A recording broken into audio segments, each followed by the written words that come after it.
You're listening to the Fade to Gray Network. We invite people of all backgrounds to share their stories through nuanced conversations and forward thinking and not taking ourselves too seriously. Everyone's story matters. Every voice is important. Life is polarizing, but not everything is black and white. Come join us as we fade to gray. Hello, Fade to Gray listeners. What up? This is Seth, and I'm coming in. Come on in, Seth. Come on in. I always say that. With another episode of Fade to Gray alongside Chris and Omar. Hello. And we are That's me. here to interview a good friend of mine that I met when I was in graduate school in Springfield. He comes by the name of Samson Latchison. How are you doing, Samson? What up? Really good. Kind of have a bad hair day, but other than that. Oh, I think your head looks great. I need to shave mine, to be honest. That's why you guys met and became friends. You're both bald. Right? I wasn't bald then, I don't think. Come on. Come on now. Well, anyways, Samson, I am so honored to have you on because when we met in Springfield, I got to learn a little bit about your story. And I think that your story is very impactful. But before we jump into everything, I just kind of want to talk about how are you doing today? How are things going? Good. Man, my inner introvert is really enjoying quarantine. I hate to admit that, but Same. It's for real. Yeah, I'm loving it. Yeah. It's a nice break from reality and from society, actually. It's not bad. Right? Yeah. So, Samson, we got that you're in Springfield, Missouri. Yes. Is that where you grew up? Tell us about your life. Grew up in St. Louis, and I came here to Springfield via college at Southwest Baptist University in a really small town called Bolivar, Missouri, which is about 30 miles away from here. Mm-hmm. Okay. And how was it like growing up? Well, I'm a child of the later 60s. So it was kind of a bizarre situation. I was kind of in a lower middle class family, born into a lower middle class family that came here from the South. Mom had about a 4th grade education. Dad about a 6th grade education. She was from Brent, Alabama. He was from Monroe, Louisiana. They were just trying to make a life for themselves. I'm the youngest of 7 children. Wow. Nice. So, yeah. So, and I remember being raised in when I was really small. My neighbors were white. It was kind of an interracial neighborhood, very integrated. And then, unfortunately, in 1968, the assassination of Martin Luther King Jr., things changed pretty quick.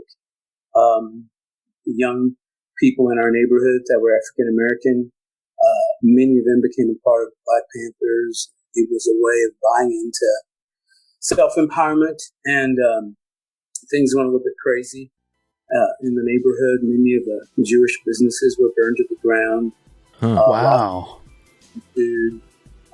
White flight, I hate to admit it, it was not necessarily because of racial prejudice from whites in inner cities. I know in our case, they were running for safety. And so things changed pretty quick in my neighborhood, and I was 5. Wow. So, yeah. I bet that was a pretty scary time, huh? Yeah, it really was. Really crazy. Really crazy. About the same time, my dad, he had lead poisoning from the lead factory he worked at in Granite City, Illinois, and he was no longer able to work. And so we were plummeted into abject poverty pretty quickly. So all these things were happening simultaneously. Yeah. How did your parents respond? You said there was a big Black Panther presence, I should say, in your neighborhood, in your community.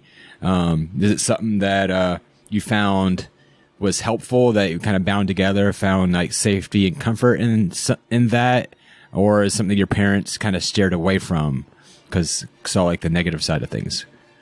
Oh, definitely. They steered away from it. I mean, they were people of faith, and so that was our security, was the church. pretty much in the inner city. That was what kept my parents going. I mean, they were very, very, very, very, very, very, very Pentecostal. Okay. And so much of what we believed in was rooted within faith, very much so, but a very legalistic form of faith. But still, it was the undergirding of our existence. For sure. What denomination was it?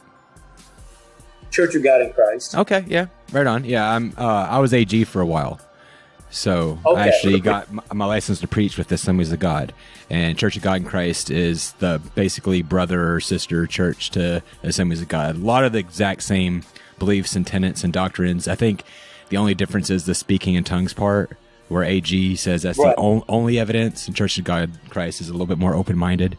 But yeah, that's a whole nother story with Azusa Street and split off just because of racial differences. Other than that, they pretty much believe the exact same thing. So, seriously. Well, it sounds like growing up was a very stressful and scary time overall. How do you feel that impacted you? I was very fearful of everything. I mean, I was just very insecure. I was just really not a happy child growing up. And some of that came from the fact, too, that very, very, very early on, I knew I was gay. And something in my behavior, one of my first memories was my mom discovered that, and her words to me were, people that are homosexuals are doomed to hell, and they will burn in hell as long as God lives. It is the unforgivable sin. So, the unforgivable sin. The unforgivable sin, yeah. I thought blasphemy of the Holy Spirit's the unforgivable sin. Right, but yeah, she just really didn't like the idea. So I think she added that, Samson, what was it like to hear your mother say to you that something that was ingrained in you that you were born with was the unforgivable sin? And how did you know that you were gay? You said you pretty much knew without a doubt. So tie that in. Oh my God! As long as I could remember, I've been attracted to men. Oh, everything about men, and it was something that became obvious when I was very, very, very small. And so I think out of embarrassment first, and then just out of sheer prejudice for homosexuals, my mom said that, to just try to nix the behavior in the bud as quickly as possible. But that became the all-consuming mantra of my life, pretty much, was the fact that I was unforgivable. Wow. That's horrible. At what age did you start to realize that you were experiencing same-sex attraction and kind of this confusion kind of set in? When did that happen? I think it was like 6 or 7. And I was really sure. And at the same time, I was very, very sure that it was not normal, quote unquote. You know what I mean? I knew that it was not.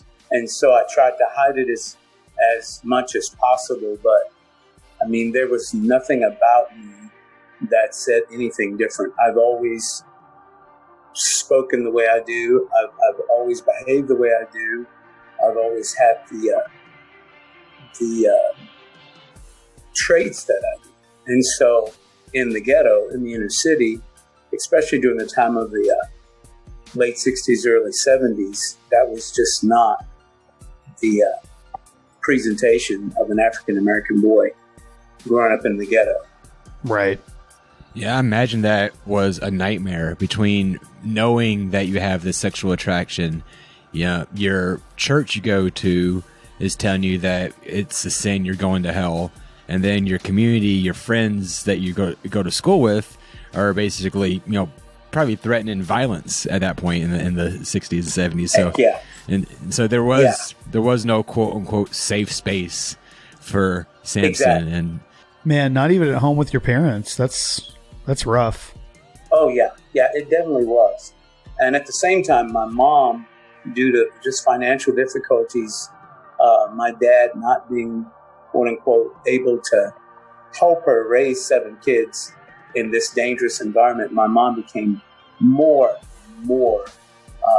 violent, more and more domineering, doing whatever she had to do to gain control over us, and at the same time try to keep us safe. So, and your other brothers and sisters, were they experiencing anything like what you were experiencing? to some degree, but they were much more able to adapt. A couple of my siblings were just quiet and just kind of introverted naturally. So, and as a female, those are two of my sisters, they were safe in that environment. But as a boy, being an introvert and with tendencies, quote unquote, what would be viewed as feminine tendencies, pretty much I was an obvious pick out to pick on. How'd your father handle that? You talked a lot about your mother's reactions. Did your father just kind of back her play, or did he have a different opinion at all? My dad was just not very involved in my life in particular at all. There was a part of him, I think, that was embarrassed of me. And I forgot to throw this into sexual abuse was something that happened very early with me too. The night I was baptized at 5, I was sexually molested by the deacon who should have been dressing me for baptism. Wow. And was that kind of like your first taste of anything sexual at all? I mean, that's a young age. Do you think that Yeah. probably had a big impact in where you ended up?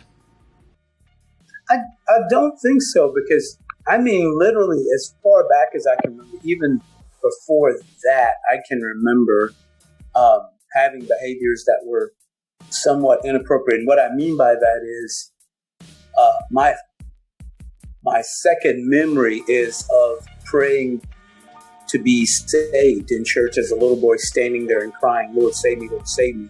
That was born out of my mom catching me in whatever behavior I was told that's the unforgivable sin and you're burning in hell for it. And so all those things are pretty much around the same time. Think of a 5-year-old mind being told that's the unforgivable sin, you're going to burn in hell for that, but then the day you're getting baptized, an elder in your church, a deacon in your church is performing those acts on you. How does that? Yeah. How does a 5-year-old mind even compute that at all?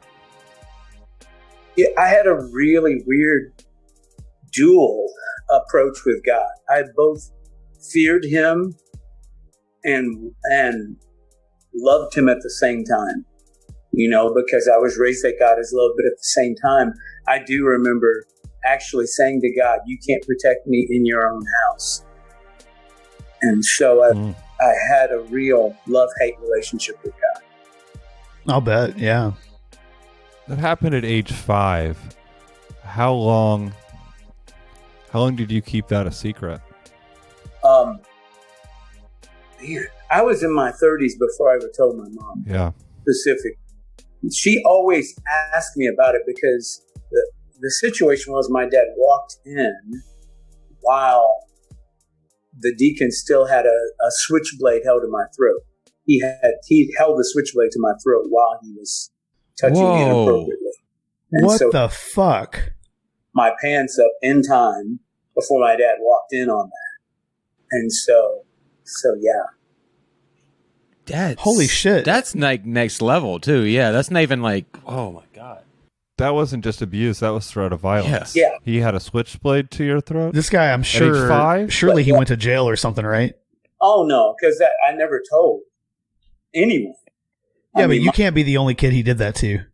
And you would think so. But again, 60s, 70s, I mean, to be really honest with you, a lot of times if we'd gone to tell someone as kids, the parents wouldn't have believed us. Adults wouldn't have accepted, our words, especially with a deacon of the church, Yeah. different times, and children weren't to be heard from, we were to be quiet. From age 5 to 30. Yeah. That That's a long time to hold that kind of trauma and psychological pain. Sure. In what ways? We're talking about it, but how did all of this affect you? Like how? Because I'm assuming that was very much wrapped up in a feeling of shame and guilt and just self-perpetuated. There's something wrong with you. Yeah. How the hell are you still in church? Yeah. Yeah. That's where I want to head. I want to run down that path because, for a lot of people, that kind of experience would completely wreck their faith, their hope in humanity, like all kinds of stuff. So let's talk about that impact. At the same time, though, I must say, my mom, who was very, very abusive physically and emotionally, she had a crazy faith in God. And growing up in such abject poverty before civil rights was just put into effect 1968. So us getting able to receive some kind of compensation through Social Security or welfare or whatever, it was really slow coming. And to be really honest with you, there were many times when I saw 2 eggs put in a skillet and my mom pray, God, let these 2 eggs feed 9 mouths. Wow. Adults.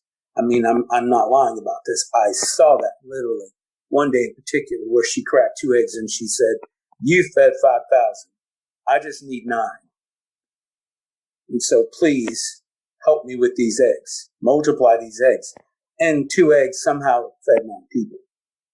There were innumerable times like that my mom praying, setting the table when there was no food, someone would happen to knock at the door at 5:30 with groceries. Innumerable things like that happened. And so there was this side of me that saw this invisible God be in action and doing things to help us. Many times we were protected in very dangerous situations in a neighborhood that had just gone really chaotic. And so there was this part of me that was just like, I know you're there, but what the freak are you doing? And so I add to that, my dad would molest me consistently every Saturday from the age of 10 till I was 12. Holy shit. So, yeah. So, because, to offset kids who were being bullies to me at school, I came up with this idea to no longer bathe. And so my dad at 10 is just like, you stink. I'm going to start bathing you. And so from 10 to 12, he bathed me, but he would also, touch me inappropriately. So that was all thrown in the mix as well. So there was definitely, I'll be very honest with you, during those times and on those Saturdays, I would have a usual session of, after my dad would leave the restroom, of just cussing at God. He was the only person I used the F word toward. And that's kind of how I felt toward God. But then at the same time, we had hymn books in the bathroom. Bathrooms had great acoustics. I'd sing a hymn from the hymn book, as this little kid, because I still, in some way, really wanted God to like me. I thought if I could at least try to get him on my side, things would get better, So I think in some ways that split me down the middle, emotionally, psychologically. And so I had what later was diagnosed as bipolar traits, because I literally was 2 people. I was trying to please God. I was trying to please my mom. I was trying to be a real quote unquote man. At the same time, my body, my mind betrayed me before I ever even made cognitive decisions sexually. Well, I mean, not only your body betrayed. I mean, it sounds like the people that you trusted in your life betrayed you as well before you ever were making those decisions for yourself. And oh, heck yeah.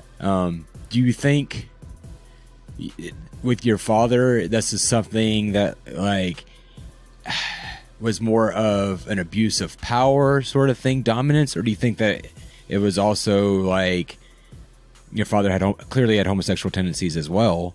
But like they say a lot of times, like in the Catholic Church, it has nothing to do with that as much as it does like just the power dynamic. What did you feel more coming from your father? Like, was he struggling with it himself? Like, could you tell? I kind of felt that in a way, but it was so odd that my dad, outside of that moment on Saturdays when he would touch me inappropriately, was not someone who would touch me or be very responsive to me in any way. It's particularly me. My two older brothers are very, very tall and very manly men. And so it was the only attention my father gave me. My mom dove over me constantly. And there's another dynamic. I mean, my oldest sister was the only other one that he touched inappropriately. That was my next question. So you siblings, you have discussed this as you've gotten older and kind of like, no. Yeah, but I didn't know about my sister. My sister didn't know about me until my mom died when I was in my late 30s. But we had no idea that we were the only two.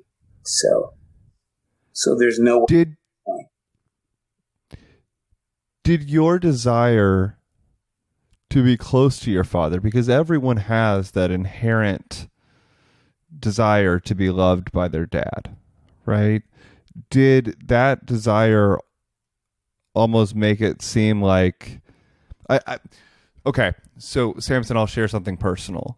In high school, I interacted with someone and he came on to me, but in the end, I viewed it positively because he was popular and I felt like I was finally accepted by the guys. Right. And so my question is, like, in your dad doing this, did you start to do you see what I'm saying? Like, yes. Look at that as something good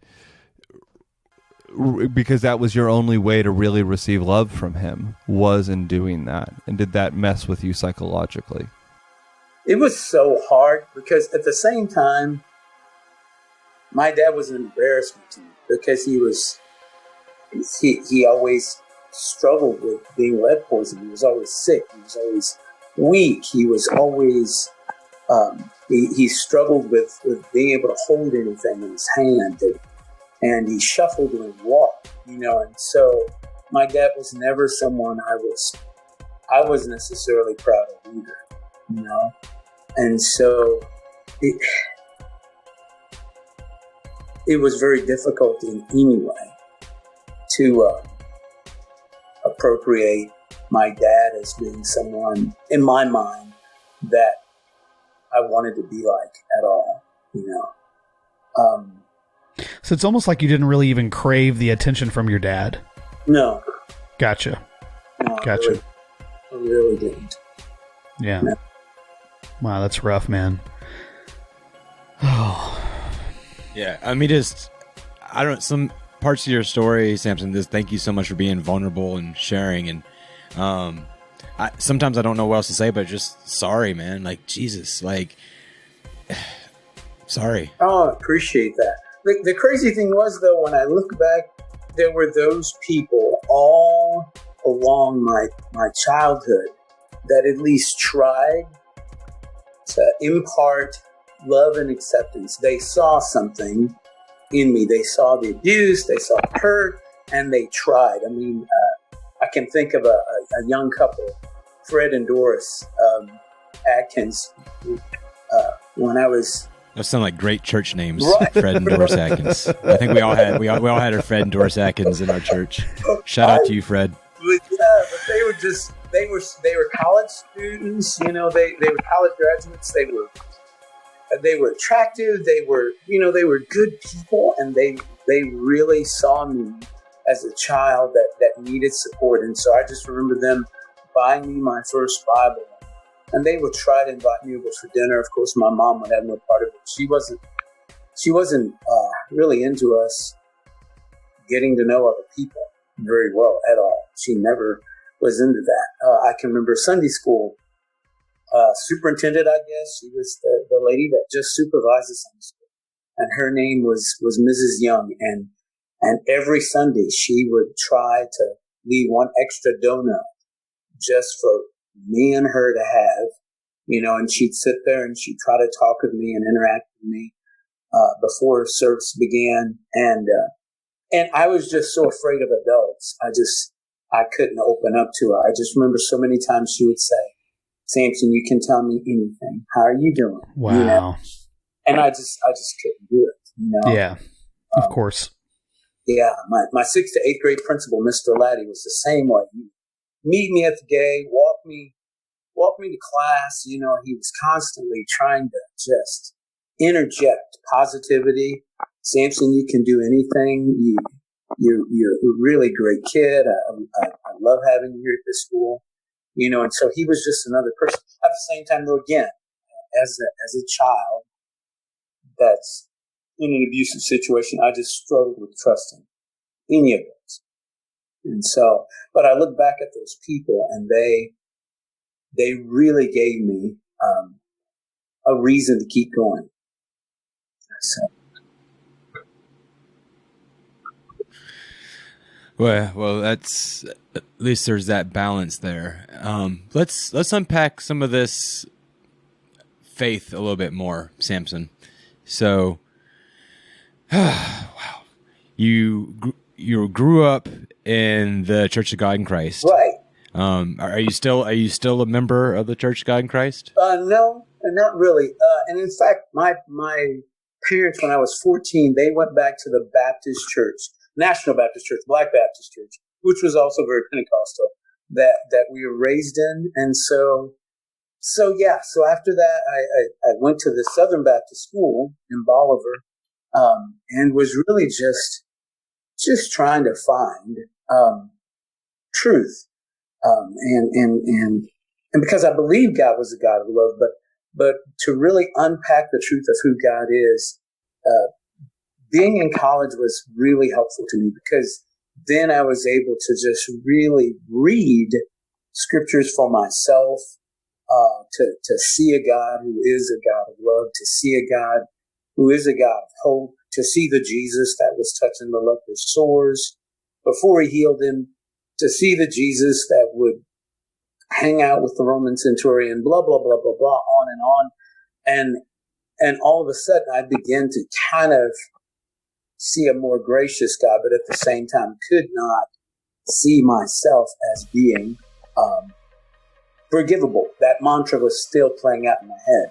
And so in ministry, I did everything I could in a very, really weird, twisted way, getting as many people out of hell as possible in hopes that the numbers would possibly balance out and somehow get me in, And so this continued to be a part of my life, honestly, until my 50s. And so I want to interject here, because this is something that I've come across several times, actually, just within the last few weeks in talking with people and kind of looking at my own life. But we're coming back to this whole idea of as if we have to do something in order to earn God's favor, or we have to do something in order for God to work. Right. And the problem with that is that at its core, at its basis, at its foundation, it's shame. Right. And so much in what you're sharing, like, it's so much shame-based. And that's not... If we... For Judeo-Christians today who have an active living relationship with their Lord and Savior, that relationship should not be shame-based. Right. Like, at all. Like, that is No the relationship opposite. in your life should be shame-based. Well, it's the opposite of Jesus's message. Right. And it's just so sad to see that played out in such a manipulative way in people's lives, and it's really evident in the story you're sharing. Oh, buddy, it probably was like 7 years ago. A young man who was at that time a really good friend of mine. We had come out of church, and he looked at me and he said, "What is wrong?" And I said, "Nothing," And he was just like, "What are you so sad about? You're sad every time you leave church." And I said, "Well, I'm feeling conviction over the sermon. I mean, it's really," and he just literally said, "Bullshit. You feel shame.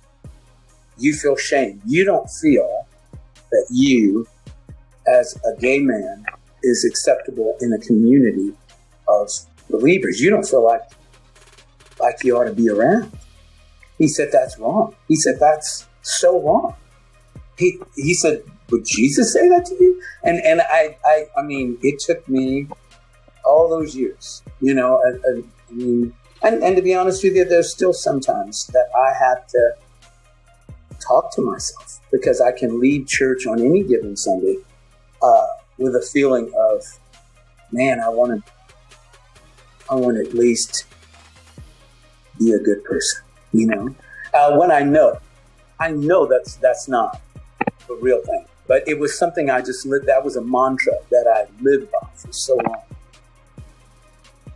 But to be fair, Samson, it's not really your fault. I mean, the whole idea of a Jesus who loves gays is a new Jesus for America. Right. It took a long time for the American church, let's be honest, to even consider that to be an option. I mean, they're just... Well, yeah, they just, just like 2 years ago, just put out a letter saying, digging in deeper, saying this is... The Nashville whatever statement. Yeah, it was the like national last year or the year before. The Nashville. But what I'm hearing in your story, Samson, is that you still believe. Yeah. What I am hearing is that given everything that you have been through, you still believe. And I want to get to why. Okay. Because I struggle with that. Mm-hmm. I have not, now again, I'm not comparing traumas, right? But I am a Christian man who has gone through my own journey, and it's very hard for me to have trust or have faith in God some days. Yes. Because people just suck. And everywhere you go, you're going to get a different answer. There's not a clear answer on any of this stuff. Right. And so I want to, I understand it's people, it's not necessarily God that a lot of this is coming from. But I want to unpack this. What is it that's keeping you believing? How are you able to call yourself a Christian after everything that's happened? Man, the message of Jesus on the cross. I mean, to be just very honest with you, that message of Jesus dying for my sins and understanding pain and agony. And I'm not going anywhere as far as necessarily the sin of homosexuality. I'm talking about sin as in evil, innate evil. He became that for me. He died for me. Even as a little kid, I would walk to Catholic churches and I'd pray at the crucifix, not because I'm Catholic, but to see him there suffering meant something to this boy that was suffering. And so that message carried through for me all of my life until I got to a point. Now, I went through the period of after college becoming as promiscuous as I could. And because I was so depressed, and that was during the era of the AIDS virus. And I don't say this bragging, I have no bragging rights, but I was promiscuous during a time where the AIDS crisis was very real. And I was with people. I had sex with people that had full-blown AIDS to try to take out my own life, and because I was angry with God. I've never been HIV positive, and I've been tested 1 billion times. I got nothing on that. Other than, he wanted me to live. And I went through all these years of just doing the best I could, at least, to pray, to communicate with him.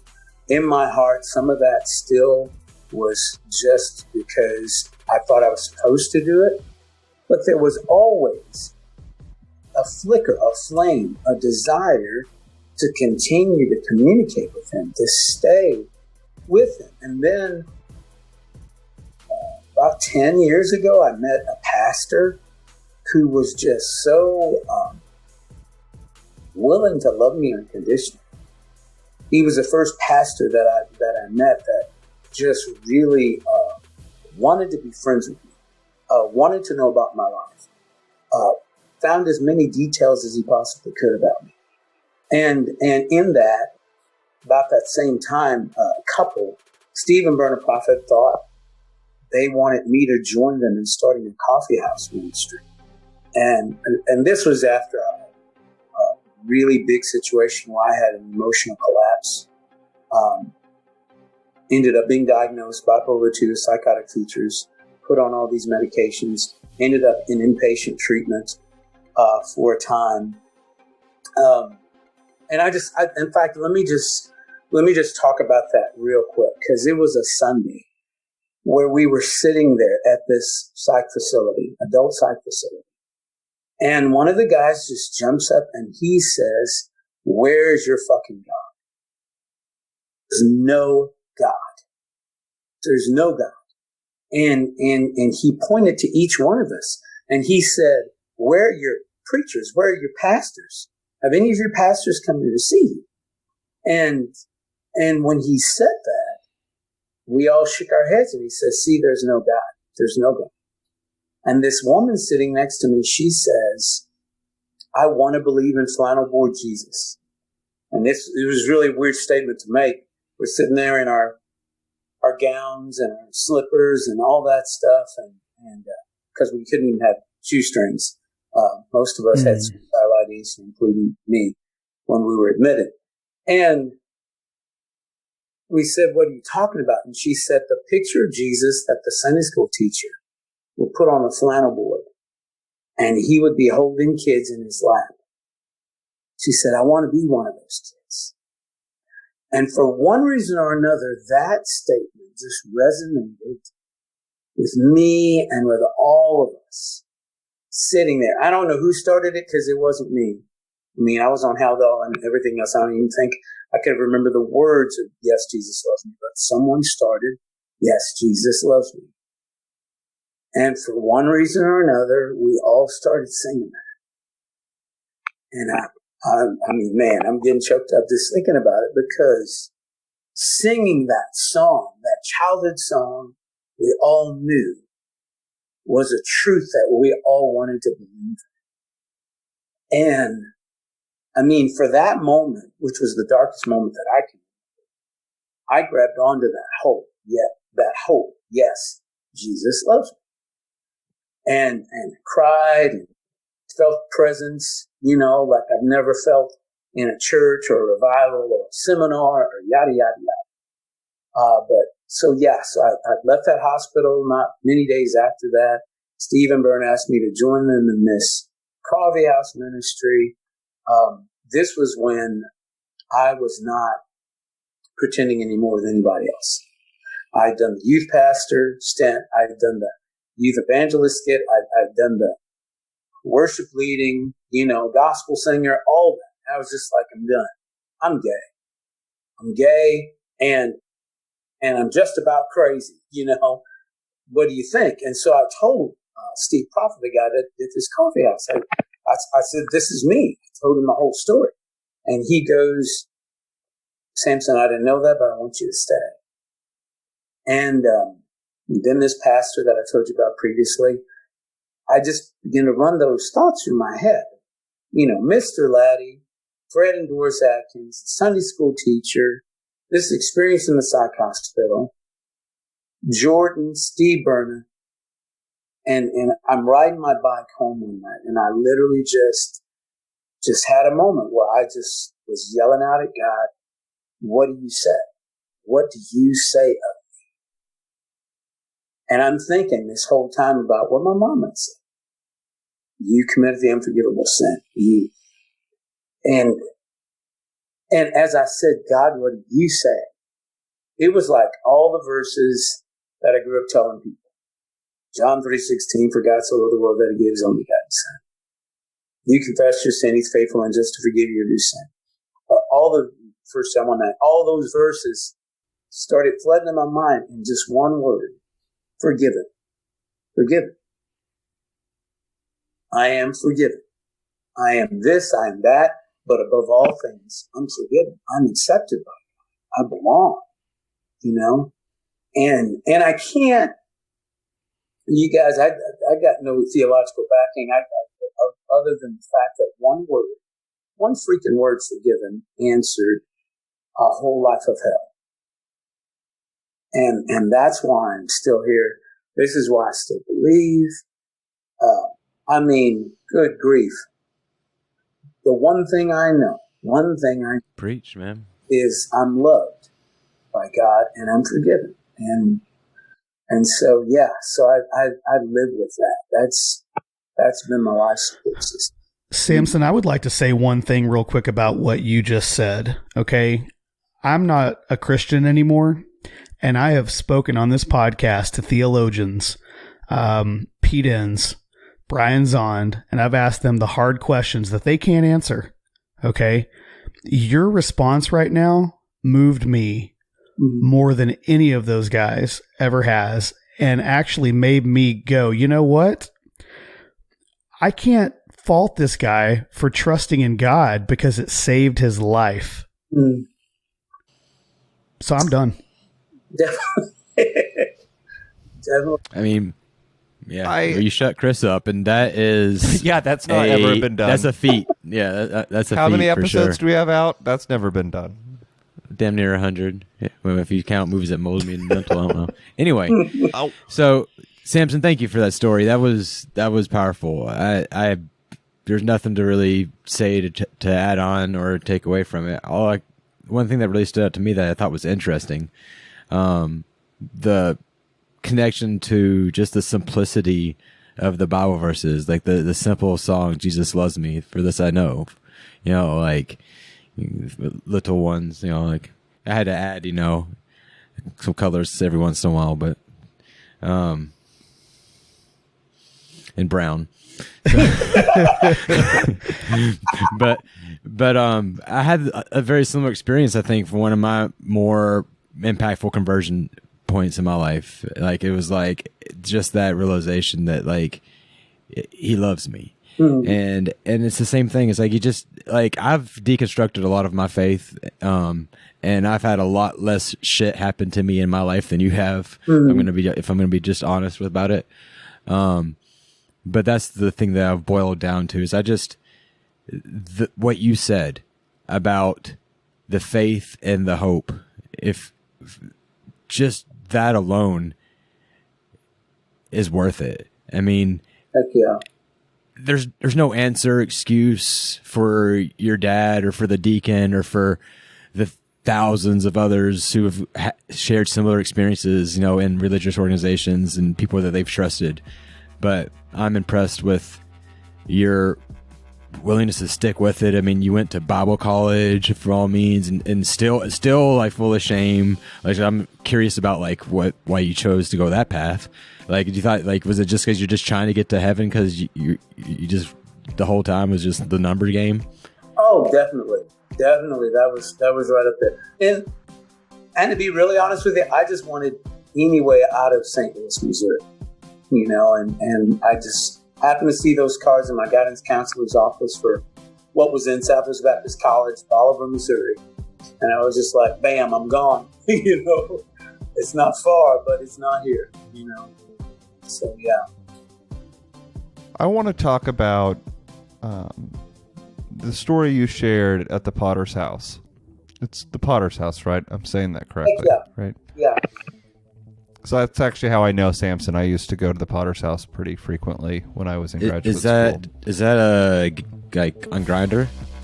No, that is a Christian Is that coffee house. TD Jakes? Is that Christian The Grindr? Potter House? We have that here in Dallas. Potter's house, but this has no affiliation with TV Jakes. Oh, okay, gotcha. Yeah. No affiliation, Chris. So, when you shared how you were up front to say, "Hey, I'm gay, might be a little bit crazy. I can identify with all of that," and he said, "I don't care." That level of acceptance is powerful, and I just want to talk about what that was like for you a little bit, because as you were sharing that, I was tearing up, because it hits this very real fear, I think, for a lot of gay people, that we're somehow defective, or that we're somehow not lovable, or we're somehow, we're different, and we're not going to be okay. That message is often sent, whether it's by others or by ourselves. And so let's just talk a little bit about what that experience was like with you when he shared that. It was, first of all, it was not expected.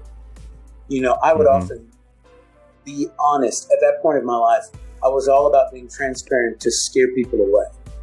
I wanted to walk and run because I was so accustomed to that. And I'll get you before you get me. Yes. And so to hear him say, "I don't care," I didn't know, but I don't care, was very powerful for me. Now, I will say this generation, man, the last 10 years, I've heard a lot of apologies. I've heard a lot of people say, "Samson, sorry for what we said to you. Sorry for how we treated you." I've had pastors that I've known in the past, that have said those kinds of words to me. A pastor that I knew when I was in college, finally he found out that I was gay, and his immediate response was, "Samson, I wish you could have felt open enough to tell me." And so in the last 5 to 10 years, things have been a lot different, are becoming different. I would say there's still some difficulty, very honestly. Did you ever get an apology from your mom or your dad or the deacon? No, and in fact, my dad, I was going to confront him on his deathbed, and he pretended he didn't know me. I was the one child he pretended he didn't know. So the last thing I heard him say is, "I don't know who that is." So my mom, she was just never What an asshole. about any of it, so there was just no real reason to confront. The deacon, I've never known exactly who that was. All I see are his hands. That's the only recollection. I never have seen a face. Or I can't recall of a face. Yeah. And that's very common.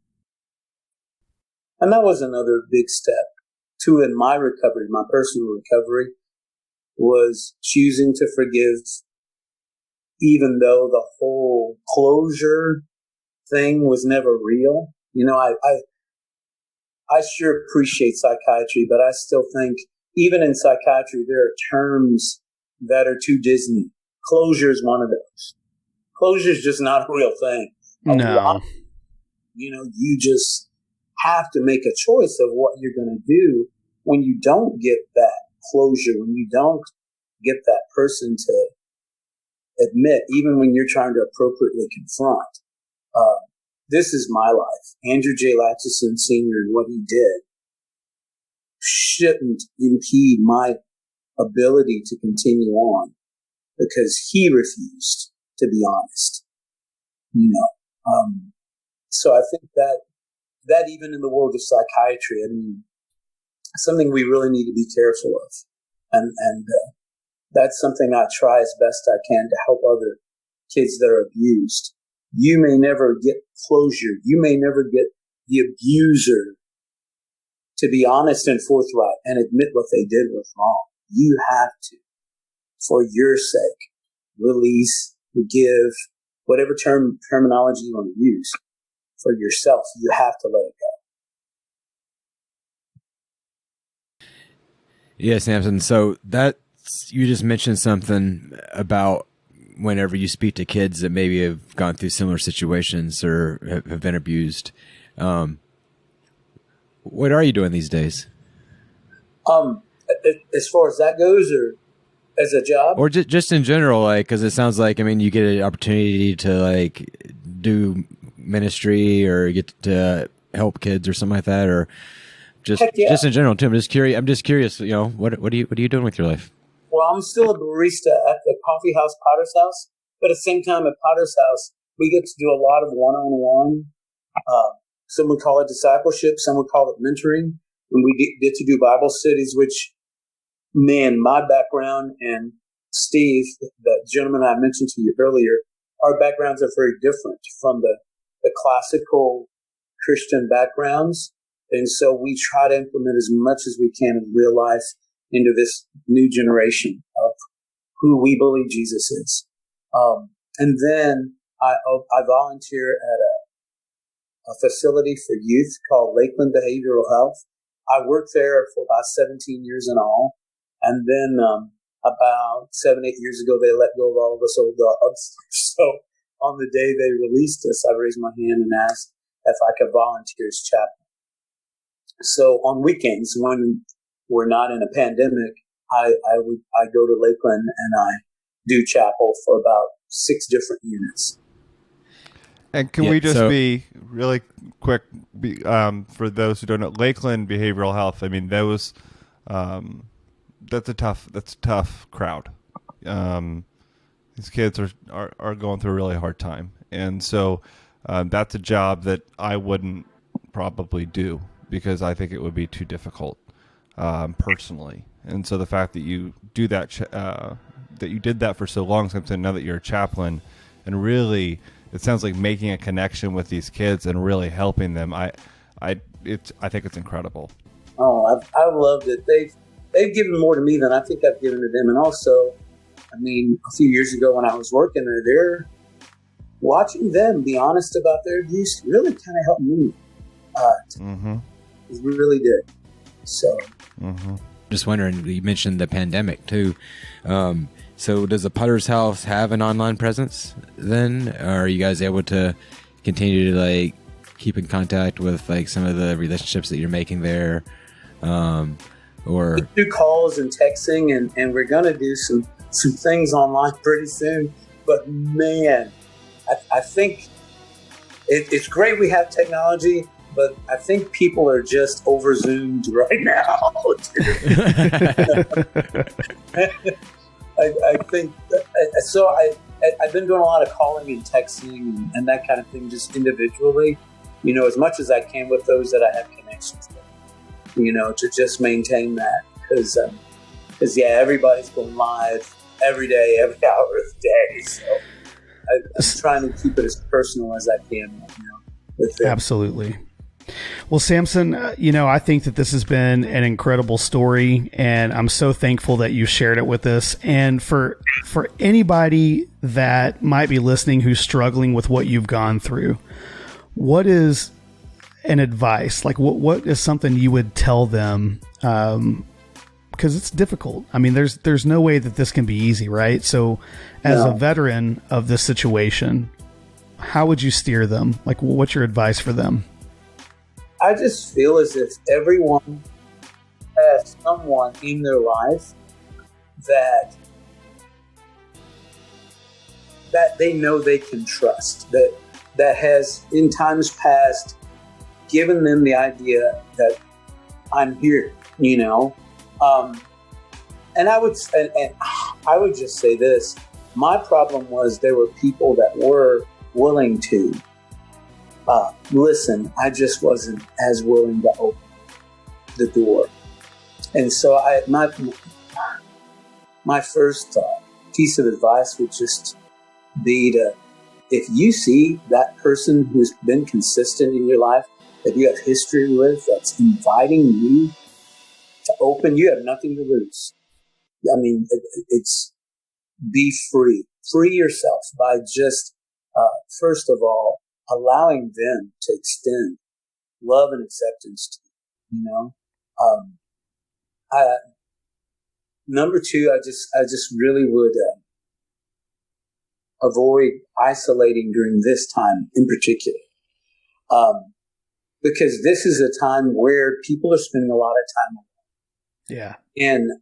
And some of that, it can be good, because in those alone moments, heck yeah, you got to deal with you, and I know, as in my life, I have kept myself preoccupied many times to avoid dealing with the real stuff.